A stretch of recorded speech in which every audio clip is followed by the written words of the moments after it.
Se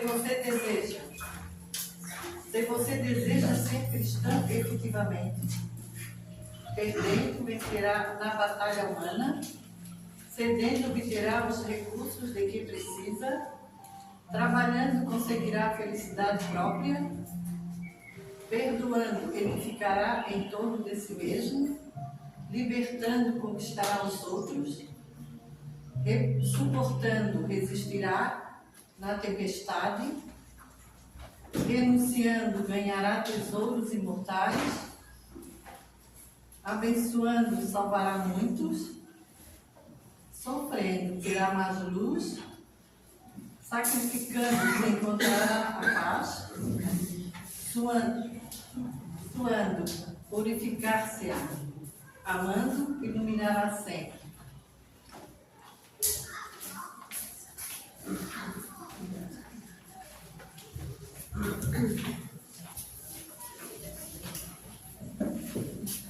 Boa noite a todos. Boa noite.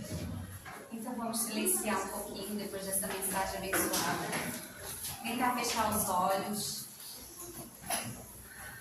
Sentir a energia dessa casa de oração. Nos colocar como filhos de Deus que somos. Pedindo o amparo e a proteção de toda a espiritualidade amiga de nossos anjos de guarda. Lembrar que somos filhos de uma mãe que acolhe, de nossa mãezinha Maria, mãe de Jesus. Pedindo o amparo e a proteção por todos aqueles que não conseguiram chegar até aqui. Através de nossos pensamentos a gente pode chegar até os hospitais, os asilos, nos orfanatos, nos presídios, onde tantos estão pedindo uma prece, pedindo um pensamento bom que seja. Que esse pensamento possa chegar até lá, essa prece possa acalentar os corações daqueles que tanto pedem. Pai nosso que estás nos céus, santificado seja o vosso nome. Venha a nós o vosso reino. Seja feita a vossa vontade, assim na terra como nos céus. O pão nosso de cada dia nos dai hoje. Perdoai as nossas ofensas, assim como nós perdoamos a quem nos tem ofendido. E não nos deixeis cair em tentações, mas livrai-nos, Pai, de todos os males. E assim seja. E assim damos por aberto nossos trabalhos da palestra de hoje. Para a nossa irmã, seja bem-vinda. Uma ótima noite a todos. Só vão me dar licença que eu não tenho muita noção do meu tamanho e eu me sinto apertada no meio de muita cadeira. É uma alegria estar com essa família maravilhosa novamente. Agradeço desde já o acolhimento da espiritualidade amiga desta casa e o acolhimento de todos os trabalhadores encarnados e desencarnados. Para quem não me conhece, meu nome é Bárbara e sou trabalhadora no Centro Espírita Caminho do Amor em Madrid. E nesta noite nós iremos conversar um pouquinho sobre um tema que a princípio mexeu bastante comigo, que é o capítulo 9 do Evangelho, no tópico 9 e 10, a cólera. E por que mexe com a gente? Mexeu comigo, acredito que mexe com todos nós. Porque nós ainda não estamos na estatura de um espírito que possa dizer assim: ninguém me tira do sério, ninguém me tira a paciência. Não existe uma criatura neste mundo que não consiga me desequilibrar. Nós temos o costume de, por muitas vezes, eleger uma determinada criatura do nosso âmbito, do nosso convívio social, familiar, e dizer: olha, eu estou ótimo até encontrar fulano. Fulano sabe me desequilibrar, sabe tocar na minha ferida, no meu ponto fraco, no meu calcanhar de Aquiles. Mas será verdade? Será que é o fulano? Bom, primeiramente nós temos que entender o que seria a cólera. Segundo o dicionário, a cólera ela é uma ira, ela é um impulso violento contra algo ou alguma situação que nos causa medo. Portanto, a origem da cólera, da ira, dos impulsos violentos, eles estão fundamentados no medo. O fato é que não existe realmente coragem, o que existe é medo. O fato é que o medo, ele é um sentimento, uma emoção, que vem lá dos primórdios, lá do homem primitivo. Quando o homem primitivo, ele se via diante de uma fera, e essa fera estava ali para ameaçar a sua vida, ou a vida da sua prole, o seu lugar, o seu habitat, o que acontecia? Neste momento, ele se enchia de medo. O medo fazia com que a adrenalina fosse percorrendo a sua corrente sanguínea. Neste momento, a sua musculatura se enrijecia, e enrijecendo-se a musculatura, ele se enchia de força e de coragem para atacar essa fera, porque se sentia ameaçado. E então, ele atacava a fera e assim conseguia defender a sua vida e a vida daqueles que dependiam dele. A partir daí já dá para começar a entender por que muitas das vezes nós estamos aí com a musculatura enrijecida e tudo dói, e tá tudo tenso, e tá tudo duro, e tá tudo complicado, e vamos tomar um relaxante muscular, e vamos fazer uma massagem, vamos dar um jeito nesse problema físico. E o problema não é físico, não é exatamente físico. O problema é que cada vez que nós sentimos esse sentimento de violência, de impulso, sentimento de defesa, sentimento de essa emoção da ira, da cólera, nós descarregamos toda essa adrenalina na nossa corrente sanguínea. E na maioria das vezes, eu acredito, pelo menos, que nós não saímos batendo e mordendo todo mundo, né? Eu acredito. Acredito que nós estamos mais nos primórdios e que a gente não tem mais aí um sarrafo na mão para sair batendo em todo mundo que a gente se sinta ameaçado. Quero acreditar que sejamos assim. E nós retemos. E retendo, enrijecendo a musculatura, nós ficamos ali tensos, doloridos. É uma situação bem delicada. Só que a ira, ela é uma emoção básica. Ela tem sido perpetuada no nosso organismo. Ela faz parte do nosso sistema biológico. Ela é uma das emoções básicas.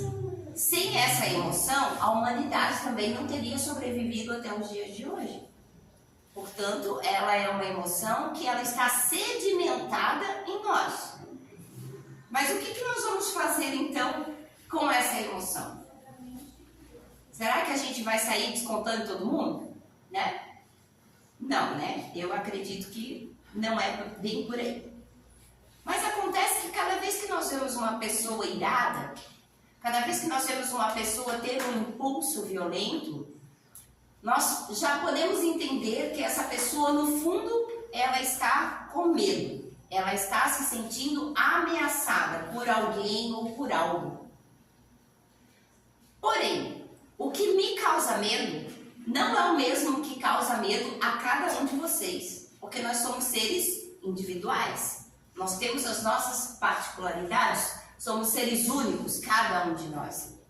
Então, para alguns, uma brisa é uma tempestade. E para outros, uma tempestade é simplesmente uma brisa. E tem aquele ditado que diz assim: fulano faz tempestade em copo d'água. Né? Essa pessoa que vos fala não precisa de um copo d'água, não. Uma tampinha de refrigerante é o suficiente. Bem, por isso já deu para entender por que eu falei aqui para vocês que é um tema que me pegou bastante. Porque sempre me julguei uma pessoa muito paciente. Acontece que nós sempre temos os nossos pontos fracos. E ao estudar esse tema, comecei a entender que a origem de muitas vezes nós temos esses impulsos violentos, essa agressividade, essa irritabilidade, nós temos a tendência a colocar a culpa no outro. Mas não. Porque se algo me irrita, no comportamento do outro, é porque tem algo aqui dentro. Tem aquela frase, né? Bateu, doeu, toma que é teu. E é verdade. É porque existe algo aqui que está refletindo. Bom, mas se está refletindo, muitas das vezes nós não conseguimos enxergar isso. Então, o que acontece? A vida, ela vai trazer situações. Ela vai trazer pessoas. A vida vai se encarregar de colocar na nossa frente essas situações como espelhos, para que a gente enxergue a nossa postura diante da sociedade, diante da família, para que a gente consiga entender de que forma nós estamos agindo com o outro. E muitas vezes achamos que é o outro que está nos irritando, que está nos tirando do sério. Por exemplo, eu vou dar um exemplo aqui. Meu filho mais velho, quando adolescente, agora já é um homem, mas um belo dia ele resolveu sair de casa e trabalhar e viver a vida dele. Acontece que enquanto morava comigo, eu não sei se alguém aqui tem filho adolescente, né? Mas era uma maravilha, né? Toalha molhada em cima da cama, a roupa suja não ia pro cesto, ia pro chão, o prato não saía do quarto, montava-se uma cozinha alternativa no quarto, né? Daquele jeito. E eu falei, tudo bem, filho, se você conseguiu um emprego, se sente preparado para isso, que Deus te abençoe e vai. Porque eu não seguro ninguém. Já é um homem? Ok, vai. Que Deus te abençoe. Passou-se o tempo e eu acho que o aluguel começou a pesar e ele resolveu dividir a kitnet com um colega de trabalho. E um belo dia, final de semana, mãe, tô indo aí almoçar contigo. Beleza? Mãe, é impossível viver com fulano.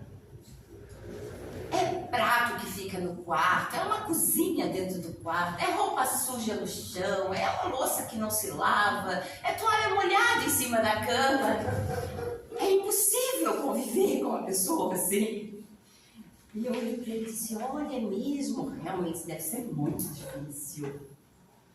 E é o que a vida faz. Muitas vezes, quando nós não enxergamos as nossas atitudes, vem alguém para fazer e mostrar pra gente, olha, é assim que você fazia me sentir também. Né? Ela traz espelhos para que nós possamos enxergar. Lá em Efésios, capítulo 4, versículo 27, o apóstolo Paulo ele diz assim, irai-vos e não pequeis, não se ponha o sol sobre a vossa ira. Ele fala irai-vos. Irai-vos, por quê? Porque não há como não se irar. Não há como estar encarnado e não sentir irritabilidade, e uma vez ou outra não sentir um impulso violento, não se sentir ameaçado, não sentir ira. É impossível, porque isso está sedimentado em nós. Ninguém vai dizer assim, a partir de hoje eu sou zen. Eu só tomo chá de camomila, eu vivo em paz e ninguém me tira mais do sério. Isso é impossível. Isso é impossível. Será que é impossível?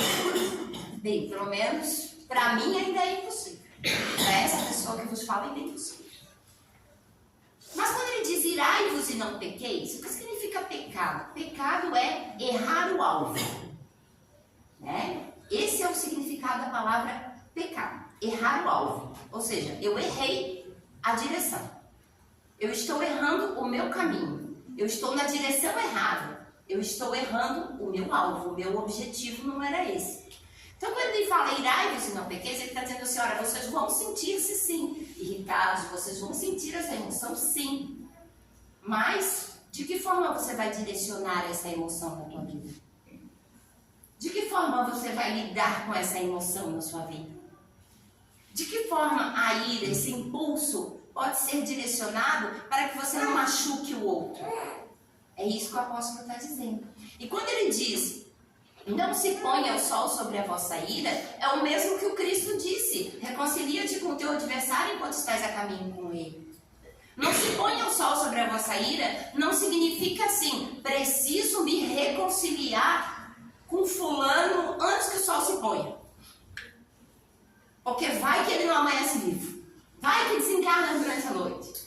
Quando eu era criança, Minha mãe dizia assim, não, minha filha, um parêntese aqui, a gente estudava a Bíblia na minha casa, eu pelo menos desde os 5 anos de idade. Isso era via de regra. E ela dizia assim, não, é porque o casal, eles não podem dormir brigados, porque vai que um dos dois morre durante a noite e não tem como reconciliar. Mas não é bem assim. Porque ninguém perdoa ninguém da noite pro dia, na verdade. Eu não sei vocês, mas pra mim não é tão simples assim. A gente diz, eu perdoo fulano, mas ninguém tem Alzheimer, a gente tem a memória bem boa. Né? Então, perdoar não é um processo que é resolvido com o pôr do sol. Perdoar não é um processo que é resolvido com amanhecer o dia. Não. Mas ele diz, reconcilia-te com o teu adversário enquanto estás a caminho com ele. Muitas das vezes, nós achamos que estar a caminho com ele é somente quando estamos encarnados. Sim, seria melhor se nós conseguíssemos resolver esse processo encarnados. Mas acontece que a morte não existe, certo? O que existe é o desenlace do corpo. Mas se alguém aqui acha que a morte existe, eu sinto muito em dar essa notícia. Pelo menos para nós que cremos na doutrina dos Espíritos, entendemos que a morte não existe. E continuamos a caminho. Acontece que depois do desenlace do corpo, reconciliar-se com o adversário fica uma situação muito mais delicada. Muito mais complicada.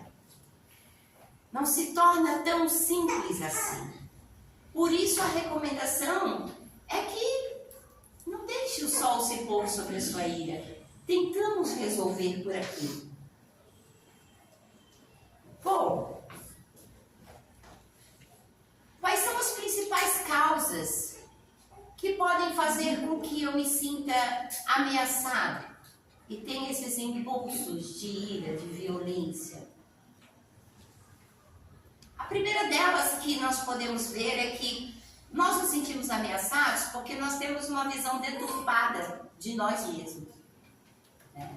Nós temos a visão, muitas vezes, o meu ponto de vista, ele, na minha concepção, eu acho que tem que ser superior ao ponto de vista do outro. Eu entro numa competição sem sentido. E a primeira causa de todas é o orgulho. Né? O que Kardec vem nos dizer é que o orgulho, ele vos leva a julgar de ser muito mais do que sois. Então o orgulhoso, ele acha que ele é muito mais do que ele realmente é. Não é verdade? Acontece que, para mim, quando sou tomada pelo orgulho, eu acho que todos têm um dever comigo, mas eu não tenho um dever com ninguém. Né? Afinal de contas, o mundo gira em torno de mim. Afinal de contas, eu nunca ouvi falar em Nicolau Copérnico. Aquele cara que provou que a Terra gira em torno do Sol e não em torno de mim. Né? Para mim, ela ainda gira em torno de mim. O orgulhoso, ele realmente, se irrita quando comparado a outras pessoas, né? Eu vou me irritar quando eu sou comparada a outras pessoas que aqui nessa minha cabecinha eu julguei como inferiores a mim. Porque o orgulho não permite, não admite uma coisa dessa. Afinal de contas, a minha frase favorita é: com quem você acha que está falando? Essa é a frase favorita do orgulhoso. Né? O segundo deles é a vaidade. O que seria a vaidade? A vaidade, ela é uma imagem distorcida que eu tenho de mim mesmo. A vaidade, ela é um exagero da minha própria imagem. Né? Então, quando eu exagero, eu estou mentindo. Eu estou acreditando numa mentira. Eu não estou ali usando o bom senso, o meio termo, não. eu estou exagerando. Eu me vejo muito superior, muito acima das pessoas. E se, afinal de contas, eu estiver num ambiente em que eu não for notada, isso vai ser um problema? Eu vou me sentir ameaçada, vou me sentir irritada e eu vou atacar, né? Eu vou partir para o ataque. Esse sentimento de irritabilidade vai fazer com que eu tenha essa reação. Bom, acontece que a vaidade, ela é complicada, porque quando eu tenho uma visão distorcida de mim mesmo, eu exagero tudo que é relacionado a mim. Eu tenho uma visão totalmente amplificada e eu diminuo as outras pessoas. Será? Nem sempre. Muitas vezes, eu como uma criatura vaidosa, o que eu faço? Eu preciso agradar a todo mundo. Eu preciso agradar a todos. Porque eu preciso da admiração de todos. Porque eu preciso da bajulação de todos. Porque é o que alimenta a minha vaidade. Então eu vou ser aquela pessoa que está sempre tentando agradar a todo mundo. Mas se em algum momento alguém se sentir desagradado, como assim? Como assim não gosta de mim? Pago eu. É impossível não gostar de mim. É impossível. Existe alguma coisa de errado nessa pessoa. Eu não aceito nem que alguém não goste de mim. Esse, eu acho que é um dos pontos máximos do vaidoso, da vaidade, da minha vaidade. E nós temos o egoísmo. O egoísmo, ele é a capacidade que eu tenho de ver a vida sobre os meus próprios interesses. É aquela coisa assim, eu estou na fila do banco, né? Meio-dia, daqui a pouquinho eu tenho que voltar para o trabalho. E eu quero saber por que essas criaturinhas que já estão aposentadas estão tomando a fila do banco. E eu estou aqui, tenho pressa, eu sou prioridade, porque afinal de contas eu sou prioridade. O que estão fazendo aqui? Porque não vem a hora. E essa moça do caixa que tanto sorriso, que tanta simpatia, que tanto bate-papo. Não sabe que tem um monte de gente aqui e que eu já era para estar lá na frente. Então eu vejo a vida sobre os meus próprios interesses. Afinal de contas, o que importa sou eu. Afinal de contas, o que importa são as minhas prioridades. Porque o mundo também gira em meu redor. E todos que vivem à minha volta são para servir os meus interesses. Esse é o egoísmo. E quando de repente alguém chega para mim e diz assim, mas Bárbara, você não tem tantos direitos assim como pensa que tem, porque você já está passando por cima do direito do outro. Aí eu me sinto ofendida. Eu me sinto ofendida, me sinto irritada, e o que eu vou fazer? Eu vou me armar e atacar. Agora imagina, todos os dias, sentindo esse sentimento de irritabilidade, de ira, lançando todos os dias na minha corrente sanguínea todo esse veneno, vivendo todos os dias me enrijecendo e pronto para atacar alguém. E daí nós temos aquelas situações de burnout, né? Aquelas situações em que as pessoas chegam no máximo do estresse. Nós temos aquelas situações em pessoas que não têm genes de determinadas doenças e desenvolvem essas doenças por conta de enviarem todos os dias esse veneno na corrente sanguínea. Por não saberem administrar a sua emoção. Por conta de quê? Por conta dessa visão deturpada. Assim como nós temos pessoas que sabem administrar tão bem essa emoção, que mesmo tendo genes de determinadas doenças, nunca chegou a desenvolver. Nunca chegou a desenvolver. Bom, lá em Tiago, capítulo 1, versículo 19 e 20, o apóstolo Paulo diz assim, que todo homem, ele deve ser pronto para ouvir, tardio para falar, tardio para se irar. Porque a ira do homem não produz a justiça de Deus. A ira do homem não produz a justiça. Sim, nós vivemos situações em nossa sociedade em que muitas vezes nós nos irritamos. Muitas vezes nós sentimos a cólera em nós, a indignação, a revolta, a tal ponto de desejar que, se pudesse, faria justiça com as nossas próprias mãos. Sim, nós vemos situações assim. Nós vemos situações em que crianças inocentes morrem nas mãos de pessoas desequilibradas. Nós vemos inúmeras situações que realmente nos causam revolta. Não há como dizer, eu não sinto essa revolta. Causam revolta, sim.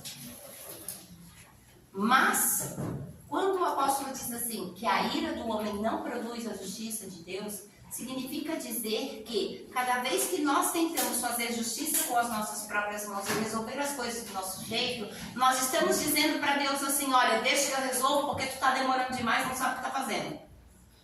É esse o recado que nós estamos mandando para Deus. Deixa que eu resolvo porque a tua justiça é muito lenta e eu sei como fazer isso. E aí, nós atrapalhamos tudo, e o que era para ser resolvido em uma encarnação, vai levar aí umas 10, 20, 30 encarnações para resolver, porque nós só pioramos as coisas. Ao invés de ser resolvido rapidamente, nós desencadeamos mais ainda uma série de acontecimentos para serem resolvidos mais adiante. Quando o meu orgulho, a vaidade e o egoísmo, eles ainda forem preponderantes na minha percepção de vida, a minha visão vai estar sempre distorcida, carregada de antipatia, carregada de preconceitos. Bem, mas o que eu posso fazer para administrar então essa emoção? Eu preciso fazer uma autoanálise. Eu preciso ser sincera comigo. Eu preciso olhar para mim em determinada situação e dizer assim, mas por que isso está mexendo aqui dentro comigo? Por que isso está me causando irritabilidade? O que em mim está se revoltando nessa situação? Por que eu estou com tanta vontade de pegar essa criaturinha e torcer o pescocinho dela? Ninguém nunca sentiu vontade de torcer o pescocinho de ninguém? O que em mim está causando isso? O que em mim está gerando esse sentimento de revolta? Autoconhecimento. Quando eu começo a olhar para dentro de mim e ser sincera comigo em minhas respostas, esse dia eu achei muito interessante que eu conversando com uma pessoa, a pessoa olhou para mim e disse assim, olha, porque para mim é difícil, que eu sou muito preconceituosa. Eu disse, nossa, a primeira vez que eu vejo alguém falar assim, admitir assim. Sim. Olhar para dentro de mim e admitir o que há aqui, para que eu possa curar, para que eu possa trazer a luz para essas sombras.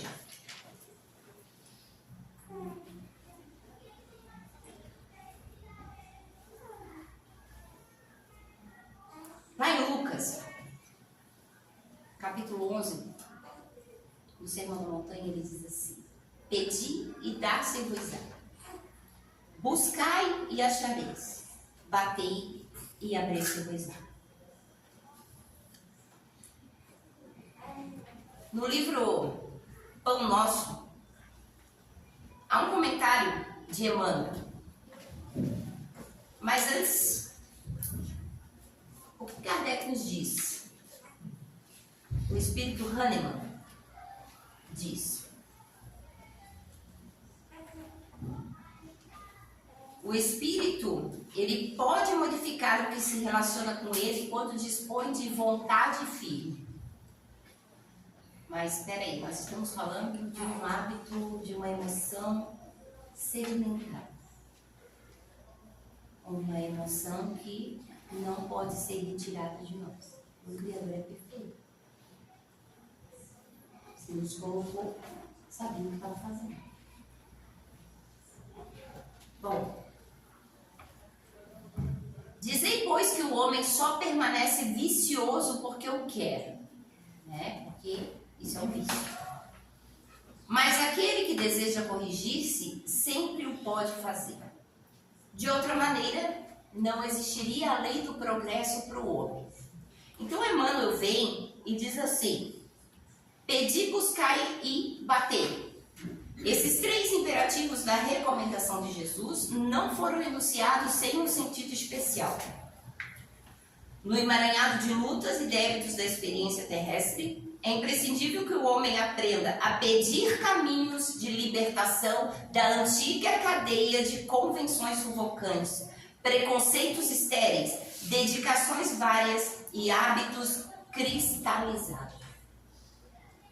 Pedir, buscai e bater. São centenas, milhares de anos trazendo hábitos cristalizados. Então não é na raça não, tá? Tem que pedir, tem que buscar. É necessário desejar com força e decisão a saída do escuro em que a maioria das criaturas perdeu a visão dos interesses eternos. O que é perder a visão dos interesses eternos? O que é viver no escuro? Significa dizer que quando aqui estamos encarnados, estamos tão envolvidos com a nossa vida material e terrestre que esquecemos dos interesses eternos, ou seja, do verdadeiro objetivo desta encarnação. E o verdadeiro objetivo desta encarnação, meus queridos irmãos, é desenvolver nossas virtudes de tal forma que possamos sair daqui pelo menos 1%, um pouquinho mais curados do que quando aqui chegamos. Porque ninguém vai sair daqui perfeito. Ninguém vai desencarnar nessa encarnação perfeito. Não. É impossível. A evolução não dá saltos. Mas que nós possamos então sair dessa escuridão e entender que existem virtudes aqui que precisam ser desenvolvidas. Para que o meu foco não seja apenas nesse sentimento de defesa, nesse sentimento de ataque, nesse sentimento de medo, de irritabilidade. Que eu possa olhar um pouco além, um pouco acima disto. É indispensável localizar a ação digna e santificadora. Muitos perseguem miragens perigosas à maneira das mariposas que se apaixonam pela claridade de um incêndio. Chegam de longe, acertam-se da chama e consomem a bênção do corpo. E assim, encantados com tantas coisas que não tem nada a ver com o que viemos fazer aqui, nós nos consumimos. Mas nos consumimos como? Detonando o nosso fluido vital ao sentir tanta irritabilidade, sentir tanta vontade de competir com o outro, de vencer o outro, de ser melhor do que o outro, de ter razão sempre. Já ouviram aquela frase que diz assim, é melhor ter paz do que razão? Entender que consumir a bênção do corpo também é quando nos descontrolamos e desgastamos o fluido vital, aquela quantidade de fluido vital que nós recebemos para viver aqui na Terra até uma determinada idade. E nós vamos nos desgastando. É imperativo aprender a buscar o bem legítimo. Estabelecido o roteiro edificante, é chegado o momento de bater a porta da edificação. Sem o martelo do esforço metódico, sem o brilho da boa vontade, é muito difícil transformar os recursos da vida carnal em obras luminosas de arte divina, com vistas à felicidade espiritual e ao amor eterno. Pedi, buscai e batei. Essa trilogia de Jesus investe de especial significação para os aprendizes do Evangelho em todos os tempos. Acontece que, muitas das vezes, em momentos de acesso, de fúria, de impulsos violentos, muitas pessoas quebram objetos, já viu? É copo que voa, é o que estiver pela frente, né? É copo, prato, não interessa. Voa tudo pela frente. E quebram-se os objetos, né? Tem uns que jogam cadeira no outro. É uma loucura. Mas enfim. Objeto é coisa que a gente compra de novo. Ou que a gente arruma uma cola e vai lá e conserta, não é verdade? Aí depois a pessoa se acalma porque já descontou em algum objeto. Esse espírito protetor, ele diz assim, que se ele pudesse se ver a sangue frio, se vê de fora da cena, veria o ridículo da situação, sentiria vergonha da atitude tão primitiva. Mas enfim, objetos se compram novamente. E quando, num acesso de irritabilidade e fúria, nós quebramos relações, nós quebramos aquele coraçãozinho amado, que mesmo amando, ainda assim, naquele momento em que perdemos a razão, nós ferimos o outro. Como que fica? Tem cola para isso? Dá para comprar outro coração? Bom, diz assim o Espírito amigo, que mágoa mortal não sentirá se num acesso de arrebatamento cometesse um ato que teria de recriminar-se por toda a vida. Acontece que essas relações que nós quebramos nesses impulsos de arrebatamento, de palavras de ira, de palavras de ofensa, muitas das vezes elas não são mais remendadas durante esta vida. Porque somente o amor é que cola, é que restaura, é que resgata essas relações. E daí sabe o que acontece? Acontece que nós temos que passar muitas vezes por anos, ou centenas de anos, ou dezenas de anos, para receber nos braços aquela coisinha mais linda e amada. E amar e consertar aquela relação que um dia, no impulso violento, nós destruímos. Então que nós pensemos, meus irmãos, que a cólera, ela é totalmente contrária à caridade cristã. E que nós vamos sentir irritabilidade, sim. Mas que nós, nesse momento, nós possamos pensar o seguinte: será que essa relação que eu estou quebrando, eu vou conseguir consertar? Será que vai ter amor que cure essa ferida? Ou será que eu vou ter que esperar muito tempo ainda para receber novamente nos meus braços? E com esse amor, que é o amor mais puro e lindo de todos, que é o amor de mãe, o amor de um pai por um filho, de uma mãe por um filho, possa colar, possa resgatar essa relação que foi destruída em um momento de impulso, de arrebatamento violento. Reflitamos sobre isso. Eu agradeço a oportunidade. Tenham todos uma excelente semana. Que Deus abençoe a todos.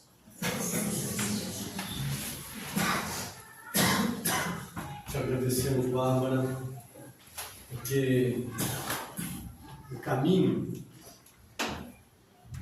é justamente este: paciência, calma, da boa vontade de sair do lugar comum. Porque o grande problema nosso hoje é que nós não temos nem vontade de sair do lugar comum e nos irritamos por permanecer da forma a qual nós nos encontramos. Muitas vezes a irritação não é por causa do outro. A maioria das vezes a irritação é por mim, que não me sirvo dentro da ideia a qual foi concebida, ou que alguma pessoa falou, e o gatilho aqui dentro. E daí então, o que acontece? O que acontece é que daí nós perdemos o tino, perdemos a vontade e perdemos os amores, como ela falou. Vamos fechar os nossos olhos uma vez mais e agradecer. Agradecer por esse instante, por este momento, ao qual recebemos este fardo, remédio, e que ele sirva realmente para criar aí uma descontinuidade naquilo que nós viemos trazendo e continuando de encarnação em encarnação. Obrigado, Senhor, por esse instante, por este momento, ao qual, com certeza, sairemos melhores do que quando aqui entramos. Agradecemos também a nossa Mãe Maria de Nazaré, a equipe espiritual que atua nesta casa, o mentor desta casa, Antônio Neto, e a Jesus, que é a ponte que nos leva ao Pai. E assim, meus irmãos, em agradecimento a tudo que ganhamos, nós dizemos: Pai nosso que estás no céu, santificado seja o vosso nome, venha a nós o vosso reino, seja feita a vossa vontade, assim na terra como nos céus.